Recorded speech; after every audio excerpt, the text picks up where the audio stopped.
Hello everyone. यहाँ चाहिँ हेर्नुहोस् न, मेरो बर्थडेको लागि पुरा सरप्राइज दिन लाग्यो क्या मेरो फ्यामिलीहरूले। मेरो नानीहरू, आमा, बहिनी सबैजना भएर पुरा सरप्राइज रेडी गर्नु हुँदो रहेछ। मलाई चाहिँ त्यति इन्ट्रेस्ट पनि छैन बर्थडे मनाउन, नगर्ने भन्दै थिएँ।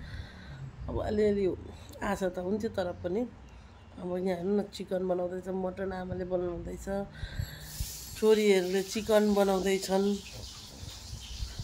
अन्त अब चिकन पनि एकदम दामी प्रकारले बनाउँदैछ। यसो हेर्दाखेरि दामी नै भएको थियो, राम्रै भएको थियो, मिठो भएको थियो।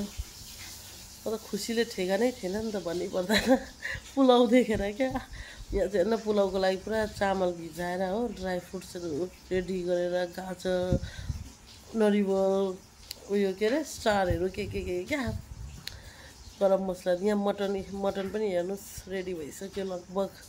अब पुलाउतिर है। अन्त अब पुलाउमा तेल हालेर घिउ हाल्नुभयो आमाले। घिउ चाहिँ यही घिउ हाल्नुभएछ। अनि त्यसमा तेजपत्तापछि बदम मेरो आमाको फेभरेट पुलाउमा। अनि अब यसलाई हल्का रोस्ट गरेर अनि ड्राई फ्रुट्सहरू पनि हाल्नुभयो। अनि त्यसको बाद चावलको टर्न आयो। हेर्नु न कति मजाले भिजेको रहेछ चामल पनि। बाफरे, मेरै बर्थडे भनेर होला हौ यस्तो मजाको भएको है। अन्त चामल हाल्नुभयो।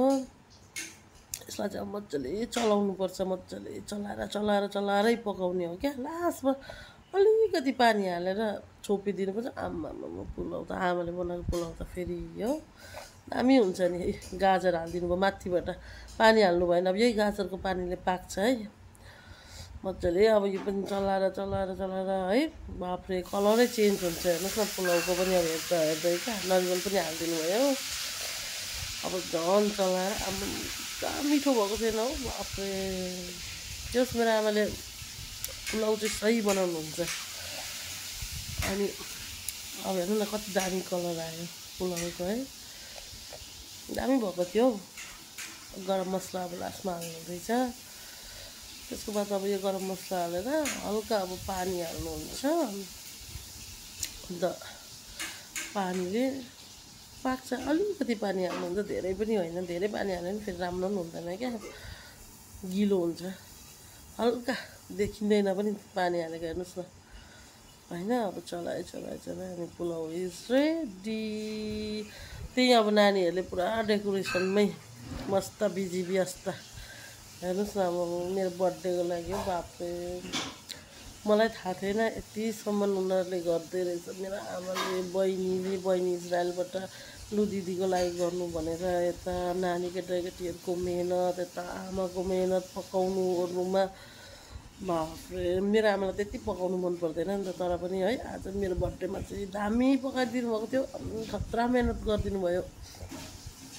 जस खुसी लाग्यो मलाई धेरै। बर्थडे 30 इयर्स को बर्थडे हम लोग का डेकोरेशन रेडी हो चुका है और हम लोग के साथ हमारी जेलिका प्यारी बहन भी आ चुकी है। इसको मैंने नहीं बताया था सुबह, क्योंकि ये बहुत जल्दी अपने मम्मी को बोल देती है, तो इसी कारण से मैंने इसको नहीं बताया था। तो अभी हम लोग का ये लुक ऐसे दिख रहा है। अभी हम लोग का सरप्राइज देंगे हम लोग का प्यारी आंटी को। Wait and watch, okay. मेरी मम्मी अभी 30 के 30 इयर्स की है और मैं उधर खड़ी रहूं उधर।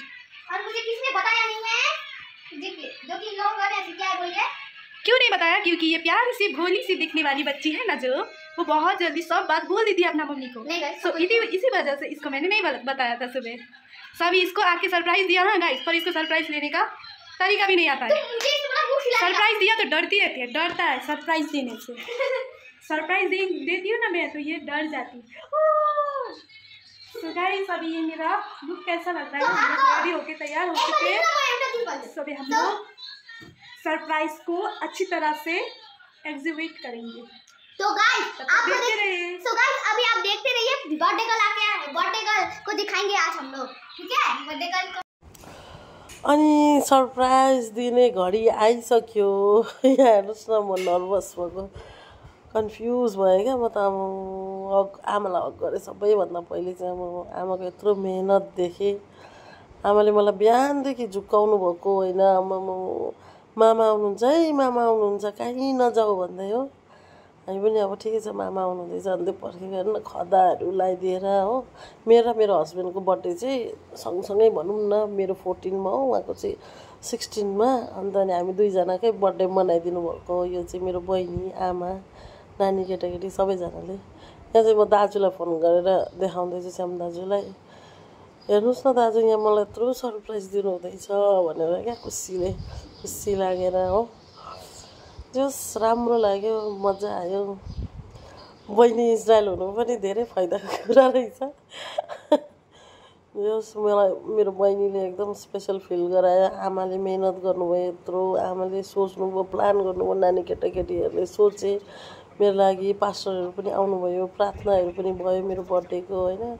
एकदमै खुसी भएँ म। Thank you so much everyone. सबैजनालाई धेरै धेरै धन्यवाद। म यसको लागि धेरै खुसी छु।